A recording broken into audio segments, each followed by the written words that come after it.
Halo guys, ketemu lagi di Kongko Hukum.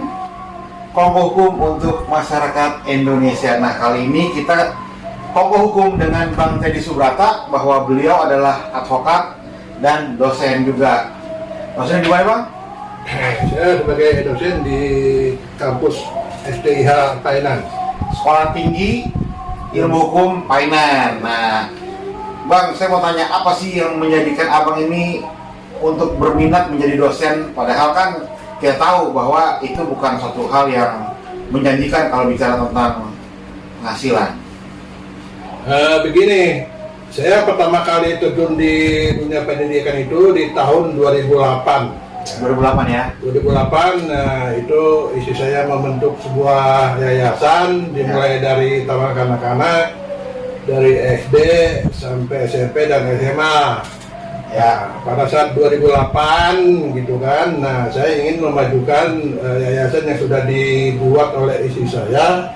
Nah, saya tuh belajar ya selama 2 tahun di dunia pendidikan, padahal background saya ini seorang hukum. Oh, awalnya memang sarjana hukum kan? Betul, saya bukan orang pendidikan. Nah, saya ditempatkan sebagai kepala sekolah pada saat itu sama istri saya itu ya. Oh, jadi dulu kalau share-share foto tentang upacara itu kan di sekolah itu ya? Betul. Juga memang agak ini juga ya, agak kaget juga begitu saya terjun ke pendidikan kok seperti ini gitu kan, karena yang kita hadapi itu adalah anak-anak generasi penerus bangsa, masih kecil-kecil ya, di level SMP maupun di SMA. Suka tidak suka, mau tidak mau, karena sudah kecemplung, saya sebenarnya belajar selama 2 tahun tuh. Oh, 2 tahun ya? 2 tahun saya bertanya sama rekan-rekan ya, yang juga sebagai kepala sekolah, pengawas. Itu saya juga belajar undang-undang pendidikannya sehingga saya ngerti. Disdiknas. Betul. Nah setelah itu saya ditarik nih sama rekan saya, sama Pak Patwan, suruh bantuin Pak Patwan untuk ngajar di Sekolah Tinggi Ilmu Hukum Painan, Serang. Oh, jauh berarti tinggalnya di Tangerang nih, temen hukum nih. Tapi kalau ngajar ke Serang kan luar biasa berarti kan? Ya, lumayan itu kan pengabdian, salah satu pengabdian saya selaku warga negara Indonesia yang kebetulan saya juga punya kepiawaian ya, yang punya ilmu-ilmu yang memang harus kita bagi kepada sharing ilmu lah ya. Betul. Sharing ilmu. Nah terus karena backgroundnya sudah ada di yayasan tersebut, kemudian ada TK, SD, SMP, SMA. Betul. Akhirnya mendalami ngajar. Betul. Nah kebetulan juga diminta untuk tadi teman Pak siapa tadi? Pak Patwan. Pak Patwan untuk ngajar di Sekolah Tinggi Ilmu Hukum. Betul. Nah setelah saya sudah memasuki usia 60, jabatan saya selaku kepala sekolah di SMA dan SMP tersebut saya lepas. Karena sudah selesai itu pengabdian. Dilanjutkan sama generasi berikutnya. Nah, karena ada jeda, ya ada waktu yang luang gitu kan. Nah, saya kembali lagi ke saya selaku pengacara gitu. Saya langsung beracara di PN, ada kasus-kasus kan gitu. Nah, beberapa lama kemudian saya ketemu dengan Pak Patwan, saya disuruh ngajar di sana. Dan saya siap pada saat itu. Jadi sekarang sejak saat itu mulai ngajar di Sekolah Tinggi Ilmu Hukum ya? Betul. Iya. Saya ingin mengabdi ya apa yang saya punya. Kalau di kampus tuh ada istilah apa tuh namanya tuh? Nah, selain mengajar juga kita harus melaksanakan yang namanya Tridharma Kampus. Oh ya, Tridharma Perguruan Tinggi. Betul. Itu apa tuh pengertiannya tuh? Kalau Tridharma itu kan terbagi 3 tuh. Yang pertama tentang pendidikan dan pengajaran. Iya. Ya kan, nah di situ nanti kita belajar teknik-teknik cara mendidik gitu ya, teknik-teknik cara mengajar ya terhadap mahasiswa gitu. Yang kedua adalah penelitian dan pengembangan. Penelitian dan pengembangan itu harus ya dilaksanakan oleh mahasiswa maupun para dosen-dosennya, para pengajar. Ya, karena itu amanat undang-undang ya. Yang ketiga itu pengabdian kepada masyarakat.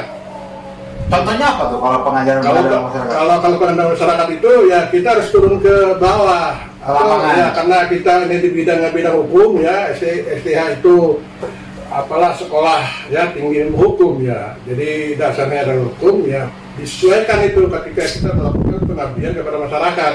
Contohnya gini, kita memberikan kesalahan hukum terhadap kepala desa, Penyuluhan berarti. penyuluhan hukum Oke. kepada sekolah-sekolah tentang narkotika. Kalau kepada masyarakat umum biasanya itu tentang apa, korupsi. Biasanya itu kita arahkan kepada kepala desa ya, karena kepala desa itu kan tiap tahun kan dapat bantuan tuh hampir seluruh Indonesia itu kan kadang-kadang ya, yang saya terima gitu ya, berita-berita gitu itu sering ada penyelewengan. Maka dari itu kita harus turun memberikan secara hukum kepada mereka gitu, agar mereka juga memahami tugasnya lebih baik lagi. betul. Dan sehingga juga menjadi pengabdi masyarakat yang baik gitu ya. Betul. Nah kemudian ada apa hal yang buat terketuk hati kah, atau hal yang teringat di kemudian hari itu ada nggak Bang Teddy? Contohnya seperti apa? Contohnya ya apakah memang ada mahasiswa yang gimana patut dibantu atau gimana nggak punya uang sekolah? Nah kalau masalah itu, nah biasanya di kampus itu ada program. Contoh semacam kayak mahasiswa yatim piatu nih, nah itu ada programnya biasanya. Kalau misalnya dia tidak punya dana mungkin dibantu ya sama kampus. Ada program ya? Ada di kampus itu ya, bukan dosen yang memberikan itu. Gitu. Jadi kalau kuliah di sekolah tinggi ilmu hukum Painan, ada yang tidak punya biaya, maka ada program ya? Betul. Oke. Ada programnya khusus untuk calon mahasiswa yang fakir miskin gitu. Itu ada. Ada. Tinggal mengajukan ketemu siapa di kampus gitu ya. Betul. Oke. Kemudian sebagai seorang dosen nih, Bang Teddy. Kalau sebagai advokat ada tantangan tersendiri nggak? Nah. Jadi advokat kan namanya bertarung bela orang. Sementara kita sendiri juga kadang harus bela diri sendiri. Nah itu ada tantangan tersendiri nggak? Ya, kalau suka dukanya sih banyak ya namanya juga urusan kita kan mengacu kepada itu juga undang-undang advokat ya. Iya. Ya contoh semacam kayak masyarakat minta bantuan hukum gitu kan, terus dia nggak punya uang, ya mau tidak mau ya kita harus turun dan itu tidak boleh ditolak. Contoh seperti kayak di Cipondo itu. Ada rekan saya tuh kan Cipondo Tangerang nih maksudnya nih, Cipondo ya. Itu ada kasus, ada sebuah kasus lah, saya nggak cerita banyak. Ada sebuah kasus dia minta tolong ya saya tolong gitu tuh. Dia bicara sih ya saya nggak punya duit, udah yuk seperti apa? Dia bicara nggak punya duit tuh, jadi bisa nolongin. Bisa. Ini dia. Kita tolong akhirnya kan selama 2 hari kita proses, kita lobby ya alhamdulillah bisa bebas. Itu salah satu contoh. Jadi gimana? Saya nggak ngerti nih kalau kita advokat melobi gimana nih? Ya itulah ya kita kan bicara dari hati ke hati gitu. Saya bicara tidak menggunakan saya sebagai seorang advokat gitu. Tapi saya juga bicara dengan mereka bahwa saya juga advokat sehubungan karena ada masyarakat yang kita tolong. Ya mau tidak mau ya harus kita tolong. Ya, Mau tidak mau harus mau tuh. Jadi baiknya dalam sebuah penanganan perkara gimana? Artinya ketika ada yang datang harus ditangani dulu atau gimana, Bang Teddy? Ya kalau ada masyarakat yang mau minta tolong ya pertama harus ketemu. Ketemu saya ingin bertanya juga kan kasusnya apa kan gitu, data-datanya seperti apa gitu kan. Ya kalau tanpa itu kan kita juga nggak bisa mengambil sebuah kebijakan ya. Ini caranya bagaimana, harus bisa kita bantu kan gitu.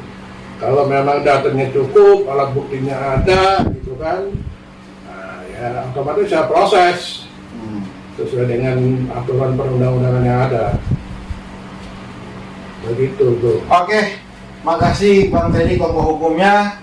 Bang Teddy ini tadi kita katakan adalah 2 profesinya, baik sebagai dosen maupun sebagai advokat. Nah tadi kita sudah mendengar dan dikupas bagaimana seorang dosen dan seorang advokat, Kalau gitu, makasih Kong Bang Teddy. Semoga videonya banyak yang nonton dan mengedukasi masyarakat untuk pengabdian masyarakat. Dan jangan lupa like, comment, and subscribe. Dan nyalakan lonceng notifikasi untuk update video Kong berikutnya. Makasih Kong. Terima kasih. Terima kasih.